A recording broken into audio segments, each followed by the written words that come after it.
Welcome to point decoded. అనుకున్నట్టుగా జరుగుంటే అఖండకు సంబంధించిన తాండవం ఇప్పటికే మొదలైపోయేది. ఓవర్సీస్కి సంబంధించిన రిపోర్ట్ మనకి ఇప్పటికే బయటకు వచ్చేసేది. రివ్యూస్, సినిమాకు సంబంధించిన రిలీజ్ తర్వాత జరిగే హంగామా మొత్తం ఇప్పటికే మొదలైపోయేది. ఆ తాండవం అన్నది సినిమాలో బాలకృష్ణ చేస్తే సినిమా బయట బాలకృష్ణ అభిమానులు జై బాలయ్య అంటూ చేసేవాళ్ళు. కానీ అనుకోని ఘటనల కారణంగా అఖండ సినిమా ఆలస్యమైంది కాదు, అఖండ సినిమా ఆగిపోయింది. ప్రస్తుతానికి అఖండ సినిమా రిలీజ్ ఎప్పుడు, ఆ డేట్ ఎప్పుడు అన్న దానికి సంబంధించిన సందిగ్ధత ఇంకా కొనసాగుతూనే ఉంది. అఖండ సినిమాకు సంబంధించి చూసినప్పుడు అఖండ 1 అన్నది సూపర్ హిట్ అవ్వడము, అందులో ముఖ్యంగా భారతదేశానికి సంబంధించి హిందూ సాంప్రదాయాలకు సంబంధించి, అంతకన్నా ముఖ్యంగా ఏదైతే మనం మాట్లాడుతున్న హిందుత్వానికి సంబంధించిన అంశాలని తెరపైకి తీసుకొని రావడము, దానివల్ల సినిమా సూపర్ హిట్ అయిన తర్వాత అఖండ సినిమాకు సంబంధించిన 2వ పార్టు అఖండ తాండవం అన్నది మరిన్ని ఎక్స్పెక్టేషన్స్కి కారణమైంది. ఎక్స్పెక్టేషన్స్ పెరగడానికి కారణం కేవలం అఖండ అన్న టైటిలే కాదు, బాలకృష్ణ అలాగే బోయపాటి సీను వీళ్ళ కాంబో కూడా దానికి మరొక కారణంగా మనం చెప్పాల్సి ఉంటుంది. దీనికి తోడు తమన్ దాంట్లోకి ఎప్పుడైతే యాడ్ అయ్యాడో అది ఖచ్చితంగా మ్యూజికల్ హిట్ గాను, రీ రికార్డుకి సంబంధించిన సూపర్ హిట్ గాను, బ్యాక్గ్రౌండ్ స్కోర్కి సంబంధించిన బాక్సులు బద్దలయ్యే హిట్ గాను అది ఎప్పుడూ ప్రతి ఒక్కరు ఎక్స్పెక్ట్ చేస్తున్నారు. అందుకనే ఈ సినిమాకి సంబంధించి ఎక్స్పెక్టేషన్స్ కూడా అఖండ తాండవం లాగానే తాండవిస్తుందని అందరు భావించారు. కానీ సినిమా టైటిల్ ఇప్పుడు అఖండ తాండవం కాస్త అఖండ ఆలస్యంగా మారిపోయింది. మొదటగా నిన్న ఏదైతే ప్రీమియర్ షోస్ పడాలో, ప్రీమియర్ షోస్ ఆన్ అవ్వకముందే, ప్రీమియర్ షోస్ రాకముందే వాళ్ళు చెప్పిన చాలా కీలకమైన అంశం ఏంటంటే, టెక్నికల్ రీజన్స్ వల్ల మేము సినిమాని రిలీజ్ చేయలేకపోతున్నాము, ఇది మేము అనుకున్నది కాదు, అనుకోకుండా జరిగిన ఒక తప్పిదంగానే నిన్ననే 14 రీల్స్కి సంబంధించిన ప్రొడక్షన్ హౌస్ దాని గురించి చెప్పే ప్రయత్నం చేసింది. ఈ నేపథ్యంలో నిజంగానే అఖండ సినిమాకు సంబంధించి ఎందుకు ఆలస్యమైందన్న విషయాన్ని, ఆ ఆలస్యం కారణంగా జరుగుతున్న నష్టాన్ని కూడా అంచనా వేసే పనుల నేపథ్యంలో ఆ పాయింట్ని మనం డీకోడ్ చేసే ప్రయత్నం చేద్దాం. ఆ డీకోడ్లో మనకి ఫస్ట్ క్వశ్చన్ మనకు కనిపిస్తుంది, అఖండ సినిమా ఎందుకు ఆ రిలీజు ఆలస్యమైంది అన్నది మనకి ఆ క్వశ్చన్ మనకు కనిపిస్తుంది.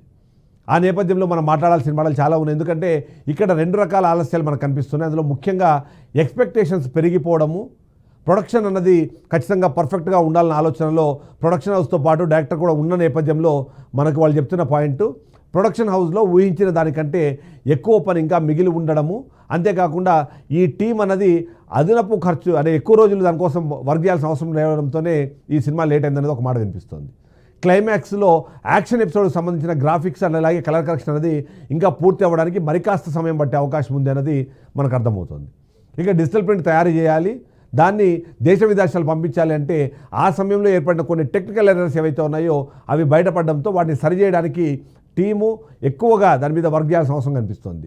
ఈ కారణాలతోనే ఇది లేట్ అవుతుంది అనేది మనకు చెప్పే ప్రయత్నం చేస్తున్నారు. ఇక్కడ విదేశీ డిస్ట్రిబ్యూషన్ వర్షన్స్ అంటే యూఎస్ కానివ్వండి, గల్ఫ్, యూరప్ దాంట్లో అది సిద్ధం చేయడానికి అవసరమైన వర్క్ ఏదైతే ఉందో అది కాస్త లేట్ అవ్వడంతో కూడా ఈ టైమింగ్ అన్నది ఎక్కువ అవుతుంది అనేది మనకు అర్థమవుతుంది. ఇక రిలీజ్ వీక్లో ఉన్న థియేటర్లు కానీ అవైలబిలిటీ కానివ్వండి, స్క్రీన్స్ కౌంట్ కానివ్వండి, వాటి కోసం జరిగిన చర్చలు ఏవైతే ఉన్నాయో అవి కూడా ఆలస్యానికి కారణంగా కనిపిస్తున్నాయన్నది మనకు అర్థమవుతుంది. దీనికి తోడు మరికొన్ని పాయింట్స్ కూడా చెప్పే ప్రయత్నం చేస్తున్నాం. దాంట్లో మనం ఇప్పుడు చూడాల్సింది సెకండ్ క్వశ్చన్, నిజంగానే ప్రొడక్షన్ హౌస్ చెప్తున్నట్టుగా టెక్నికల్ సమస్యలు మాత్రమే కారణమా, లేకపోతే ఫినాన్షియల్ సమస్యలు కూడా ఉన్నాయన్నది కూడా ఒకటి ఇప్పుడు సెకండ్ క్వశ్చన్ మనకు వస్తుంది. ఆ సెకండ్ క్వశ్చన్ ప్రకారం మనం చూస్తే విఎఫ్ఎక్స్ కంపెనీకి సంబంధించిన ఫైనల్ పుట్ ఇవ్వడంలో కాస్త ల్యాగ్ రావడం అన్నది దీనికి ప్రధాన టెక్నికల్ డిలేగా మనకు కనిపిస్తోంది.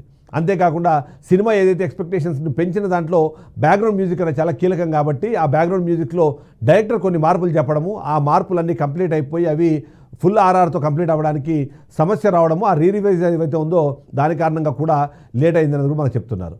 ఈ నేపథ్యంలో ఫినాన్షియల్గా కూడా కొన్ని పాయింట్స్ ఉన్నాయి, దాన్ని ఎవరు డిస్కస్ చేయట్లేదు. వాటి గురించి కూడా డిస్కస్ చేయాల్సిన అవసరం, ఎందుకంటే ఎరోస్ ఇంటర్నేషనల్ సంబంధించి 14 రీల్స్ సంస్థ గతంలో తీసిన సినిమాలు, ఆ సినిమాల నేపథ్యంలో అక్కడ వాళ్ళకి చెల్లించాల్సిన అమౌంట్లు ఏవైతే ఉన్నాయో వాటికి సంబంధించిన అంశం కూడా ఇప్పుడు తెరపైకి వచ్చింది.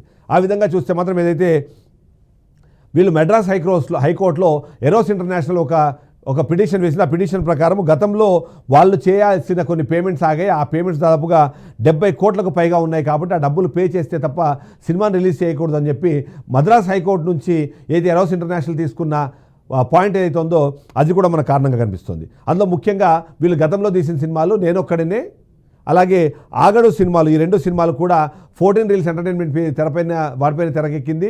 ఆ సమయంలో ఇవ్వాల్సిన పేమెంట్లు చేయకపోవడం కారణంగా ఉన్న సినిమాల్లో ఇప్పుడు రీసెంట్ రిలీజ్ని వాళ్ళు ఆపాలని చెప్పేసి మద్రాస్ హైకోర్టుకి వెళ్ళడము, హైకోర్టు దాన్ని యాక్సెప్ట్ చేయడంతోనే ఈ సమస్య మనకు కనిపిస్తుంది. అయితే మొదటి నుంచి కూడా మేకర్స్ చెప్తున్న పాయింట్ ఏంటంటే, ఏదైతే ఈ టెక్నికల్ సమస్యలు కానీ చూపుతున్నారు, అందులో పోస్ట్ ప్రొడక్షన్ రిలేటెడ్ వాటన్నింటిలో కూడా కొన్ని సమస్యల నేపథ్యంలోనే వాటి కారణంగానే సినిమా లేట్ అవుతుందని చెప్తున్నారు. కానీ బట్ ఓవరాల్గా చూస్తే మాత్రం మొత్తం 70 కోట్లకు పైగా పేమెంట్లు చేయాలి. ఆ పేమెంట్లు 14 రీల్స్ అలాగే 14 రీల్స్ ప్లస్ అనే ఈ 2 ఏవైతే ప్రొడక్షన్ హౌసెస్ ఉన్నాయో 2 ప్రొడక్షన్ హౌసెస్ నుంచి 70 కోట్ల వరకు ఉన్నాయని చెప్పడం, అందుకనే అఖండ 2 రిలీజ్ డేట్ని ఆపాలని చెప్పేసి ఆర్బిట్రేషన్ అవార్డుని ఎరోస్ ఇంటర్నేషనల్ తీసుకుంది. కాబట్టి ఆ కారణంగానే ఇప్పుడు సినిమా ఆగిపోయింది. ఓవరాల్గా చూస్తే టెక్నికల్ సమస్యలు అన్నవి మనకు కనిపిస్తున్నాయి. బట్ అదే సందర్భంలో ఫినాన్షియల్ ఆస్పెక్ట్లు కూడా దీంట్లో మిక్స్ అవ్వడంతోనే ఈ సినిమాను రిలీజ్ చేయడంలో లేట్ అయిందనేది మనకు అర్థమవుతుంది. సో ఈ నేపథ్యంలో మనకి థర్డ్ క్వశ్చన్ అరైజ్ అవుతుంది. నిజంగానే సినిమాకు ఇంత ఎక్స్పెక్టేషన్ ఉంది, దీనికి సంబంధించిన వర్క్ ఉన్నప్పుడు సినిమా రెడీ కాకముందే రిలీజ్ డేట్లను వీళ్ళు ఎందుకు అనౌన్స్ చేశారు అన్నదే ఇప్పుడు కీలకంగా వినిపిస్తున్న ప్రశ్న. దీంట్లో మనం చాలా పాయింట్లు మనం మాట్లాడాల్సి ఉంటుంది. ఎందుకంటే చాలా పెద్ద సినిమా, మంచి కాంబినేషన్లో ఉన్న సినిమా. అంతేకాకుండా ఈ సినిమాలో అభిమానులు ఎలా అయితే దీని గురించి వెయిట్ చేస్తుంటారో అదే తరహాలో దీంట్లో ఫైనాన్షియల్ ఆస్పెక్ట్లో ఎవరెవరైతే ఇన్వాల్వ్ అయ్యారో వాళ్ళందరూ కూడా వెయిట్ చేస్తుంటారు. ఇలాంటి పెద్ద సినిమాలు వచ్చినప్పుడు వేరొక సినిమాతో దానికి పోటీ లేకుండా ఉండేలాగా మిగిలిన ప్రొడక్షన్ హౌసెస్ అన్నింటినీ కూడా ఒప్పించడం అనేది చాలా కీలకమైన అంశం. కాబట్టి అందులో కారణంగానే ముందుగానే ఇవన్నింటినీ క్యాలిక్యులేట్ చేసుకొని డేట్ని ముందుగా లాక్ చేశారు. ఆ లాక్ చేసిన తర్వాత దానికి సంబంధించిన అంశంలో వీళ్ళకి ముందు వెళ్ళే క్రమంలో కూడా ఈ టెక్నికల్ ఆస్పెక్ట్స్ ఏవైతే వాళ్ళు అనుకోకుండా ఎరైజ్ అయ్యో వాటిని క్లియర్ చేయడంలో కాస్త ఇబ్బంది పడ్డారు. ఇక థియేటర్లు బ్లాక్ చేసుకోవడానికి నిర్మాతలకు కూడా అడ్వాన్స్గా రిలీజ్ డేట్ చెప్పాల్సిన పరిస్థితి వచ్చింది.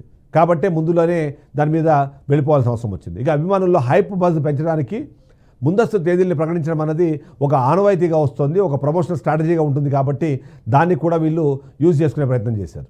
ఇక కేవలం ఓన్లీ థియేటర్కల్ రిలీజే కాకుండా ఓటీటీ అలాగే శాటిలైట్కి సంబంధించిన పార్ట్నర్స్ ఎవరైతే ఉన్నారో ఆ రిలీజ్ పార్ట్నర్స్ వాళ్ళు కాంట్రాక్ట్ చేసినప్పుడు డేట్ క్లారిటీ అన్నది ఖచ్చితంగా కనిపిస్తుంటుంది. ఆ డేట్ క్లారిటీ ఇవ్వాలి. కాబట్టి ఆ క్లారిటీ ఇచ్చే నేపథ్యంలోనే ఈ సమస్య వస్తుంది అన్నది. ఇక విడుదల తేదీకి సంబంధించి చాలా ముందుకు వెళ్ళడం కానివ్వండి, దీనికి సంబంధించిన ఏదైతే వేరే స్టార్స్తో దానికి ప్రాబ్లం రాకుండా ఉండేందుకు అవసరమైన చర్యలు ఏవైతే చేపడతారో అవి కూడా తీసుకునే నేపథ్యంలోనే ఈ సమస్యలు వచ్చాయనేది అయితే మనకు అర్థమవుతుంది. సో ఈ నేపథ్యంలో మనం చూడాల్సింది, ఇంత ముందుగా డేట్స్ మీరు క్లియర్ చేసినప్పుడు ఖచ్చితంగా రిలీజ్ డేట్ అనేది మీకు తెలిసినప్పుడు దానికి సంబంధించిన అన్ని విభాగాలు కూడా అవసరమైతే ఎక్స్ట్రా మ్యాన్ పవర్ని పెట్టుకునైనా సరే కంప్లీట్ చేయాల్సిన అవసరం ఉంటుంది. కానీ దీనిలో వచ్చే అతిపెద్ద సమస్య ఏంటంటే కలర్ కరెక్షన్ కానివ్వండి, బ్యాక్గ్రౌండ్ మ్యూజిక్ ఆర్ఆర్ని కలిపి ఫైనల్ అవుట్పుట్ ఇవ్వడం అన్నది. ఈ అవుట్పుట్ ఇచ్చేటప్పుడు ఒక్కొక్కరుగా చూస్తుంటారో మీరు చాలామందికి తెలుసు, డిఐ చేసినప్పుడు ఏదైతే డిజిటల్ మ్యూజిక్ చేసినప్పుడు దానికి డిఓపి కూర్చొని ఫైనల్ అవుట్పుట్కి అప్రూవ్ చేస్తారు. అప్రూవ్ చేసిన తర్వాత మళ్ళీ ఒకసారి దానికి సంబంధించిన అంశాన్ని డైరెక్టర్ చూస్తారు. వీళ్ళందరూ చూసిన తర్వాత ఫైనల్ అవుట్ మాత్రమే ఓకే చేస్తారు. ఈ ఫైనల్ అవుట్పుట్ ఓకే చేసేటప్పుడు చాలా అంశాలు దీంట్లో తెరపైకి వస్తాయి. మొదటిది సినిమాకి సంబంధించిన క్వాలిటీ, డైరెక్టర్ అప్పటికే ఓకే చేసిన డిఐకి సంబంధించిన ఇమేజెస్, దాని తర్వాత బ్యాక్గ్రౌండ్ స్కోర్లో కూడా ఏవైనా చేంజెస్ వచ్చినప్పుడు వాటిని మొత్తాన్ని మళ్ళీ వాళ్ళు రియలైన్ చేసి రీరికార్డింగ్ చేసిన తర్వాత రీఆర్గనైజ్ చేయాల్సి ఉంటుంది. రీఆర్గనైజ్ చేసే క్రమంలో ఎవరైతే మ్యూజిక్ డైరెక్టర్ ఉన్నారో, తమని ఇప్పుడు మ్యూజిక్ డైరెక్టర్ ఉన్నారు, అతను ఇదొక్క ప్రాజెక్టే కాకుండా వేరే ప్రాజెక్టుల మీద పనిచేస్తుంటారు. కాబట్టి ఆ డేట్స్, ఈ టైమింగ్స్ వీటన్నిటిని సెట్ చేసుకొని దాన్ని ఇవ్వాల్సి వస్తుంది. కాబట్టి ఆ సందర్భంలో కూడా కొన్ని సమస్యలు వస్తాయి. ఆ కారణంగా కూడా ఇలాంటి డిలేస్ జరిగినప్పుడు వీటన్నిటికీ కనిపిస్తుంటాయి. కానీ ఇక్కడ మనం చూడాల్సింది మాత్రము టీంకి సంబంధించిన అంశం ఎంతైతే ఉందో అంతకన్నా ఎక్కువ ఫైనాన్షియల్ ఆస్పెక్ట్స్ అనేవి మనకు కనిపిస్తున్నాయి. ఎవరైనా సరే సినిమాకు సంబంధించిన ఫైనాన్షియల్స్ కానివ్వండి, డిస్ట్రిబ్యూటర్స్ కానివ్వండి, వాళ్ళు సినిమా రిలీజ్ టైంలో ఆపితే మాత్రమే వాళ్ళ డబ్బులు వస్తాయని ఒక ఉద్దేశంలో ఉంటారు. కాబట్టి ఆ కారణంగా కూడా దీన్ని చూపించే ప్రయత్నం చేస్తారు. అయితే మార్కెట్లో కొన్ని వేరే అంశాలను కూడా తెరపైకి తీసుకొచ్చారు. అందులో టికెట్ల రేటు అంశానికి సంబంధించిన అంశాన్ని తెరపైకి తీసుకొస్తున్నారు. ఈ మధ్య ఐబొమ్మ రవి అనే వ్యక్తి బాగా ట్రెండ్ అయిన నేపథ్యంలో దానికి సంబంధించిన అంశాలని కూడా, అంటే ఎలాంటి పరిస్థితుల్లోనూ పైరసీ అవ్వకూడదు, అంటే స్పెషల్ కేర్ తీసుకోవాల్సిన అవసరం ఉంది అనే నేపథ్యంలో కూడా ఎక్స్ట్రా కేరింగ్లోనే ఇలాంటి లేట్ అయిన అవకాశం ఏమైనా ఉందన్న డిస్కషన్ జరుగుతోంది. అంతేకాకుండా అవుట్పుట్కి సంబంధించి అటు డైరెక్టర్ కానివ్వండి, ఇటు ప్రొడక్షన్ హౌస్ మధ్యలో ఉన్న ఆ చిన్న డిఫరెన్సెస్ ఏవైతే ఉన్నాయో వాటి కారణంగా కూడా సినిమా ఆలస్యం అవుతోంది అనే దానికి సంబంధించిన డిస్కషన్ జరుగుతుంది. ఇవన్నిటి నేపథ్యంలో ఫోర్త్ క్వశ్చన్ మనం ఒకసారి చూడాలి. ఎందుకంటే ఈ ఆలస్యంపై బాలయ్య అభిమానులకు సమాధానం చెప్పాల్సింది ఎవరు అన్నది. ఎందుకంటే ఈ సినిమాకు సంబంధించి అనౌన్స్మెంట్ నుంచి స్టార్ట్ చేస్తే రిలీజ్ వరకు ప్రతి అప్డేట్ని ఎప్పటికప్పుడు తెలుసుకునే ప్రయత్నం చేసేవాళ్ళు అభిమానులు. మీరు ట్రైలర్ రిలీజ్ చేసినా, చిన్న టీజర్ రిలీజ్ చేసినా, పాటకు సంబంధించిన లిరికల్ వీడియో చూసినా సరే వాటిని అందరి దగ్గరికి తీసుకెళ్లే ప్రయత్నం చేసేది ఖచ్చితంగా దానికి సంబంధించిన ఫ్యాన్స్, ఆ అభిమానులకు సమాధానం చెప్పాల్సిన ఆ బాధ్యత ఖచ్చితంగా ప్రొడక్షన్ హౌస్కు మాత్రమే ఉంది. ఎందుకంటే ప్రొడక్షన్ హౌస్ వీళ్ళందరినీ కోఆర్డినేట్ చేసుకోవాలి. అటు డైరెక్టర్ కానివ్వండి, డిఐ కానివ్వండి, లేకపోతే దానికి సంబంధించిన మ్యూజిక్ కానివ్వండి, మిగిలిన పోస్ట్ ప్రొడక్షన్ కానివ్వండి, ప్రొడక్షన్ పాయింట్ ఆఫ్ వ్యూ అన్నిటికీ కూడా సమాధానం చెప్పాల్సింది ప్రొడక్షన్ హౌస్. ఆ తర్వాత సమాధానం చెప్పాల్సింది డైరెక్టర్. ఆ డైరెక్టర్ వాళ్ళిద్దరు ఇవ్వాల్సిన సమాధానం ఖచ్చితంగా ఉంటుంది. ఇక క్రియేటివ్ టీము ఆ సినిమా దానికి సంబంధించి ఎప్పటికప్పుడు దాని ప్రోగ్రెస్ని చూసుకొని ఆ ప్రోగ్రెస్ని ప్రొడక్షన్ హౌస్కి, ఆ ప్రొడక్షన్ హౌస్ నుంచి ఆ తర్వాత వాళ్ళకి సంబంధించిన ఫ్యాన్స్కి ఇవ్వాల్సిన అవసరం ఉంటుంది. డిస్ట్రిబ్యూటర్లు అన్నది రిలీజ్కి సంబంధించిన ప్లానింగ్ పైన స్పష్టత ఇవ్వచ్చు. ఎందుకంటే స్క్రీన్ కౌంట్ అన్నది వాళ్ళపైనే ఆధారపడి ఉండే అవసరం ఉంది. కాబట్టి దానికి అనుగుణంగా వాళ్ళు అక్కడ ఆన్సర్ చెప్పాల్సి ఉంటుంది.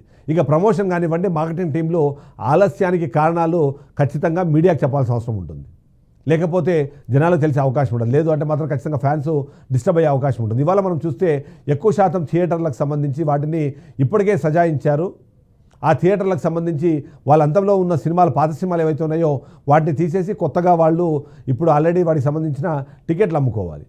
కానీ టికెట్లకు సంబంధించిన సేల్ స్టార్ట్ అయిపోయింది. చాలామంది టికెట్లు కొన్నారు. కానీ కొత్త సినిమా కాకుండా పాత సినిమాకి ఫ్యాన్స్ ఎవరు వెళ్ళరు. కాబట్టి అక్కడ వచ్చే టెక్నికల్ అంశాలు వాటన్నింటినీ కూడా చూసుకోవాల్సిన బాధ్యత ఉంటుంది. కాబట్టి ఈ సమాచారాన్ని ఖచ్చితంగా ప్రొడక్షన్ హౌస్ అన్నది ఖచ్చితంగా ముందుకు తీసుకెళ్ళి వాళ్ళకి చెప్పాల్సిన అవసరం అయితే కనిపిస్తుంది.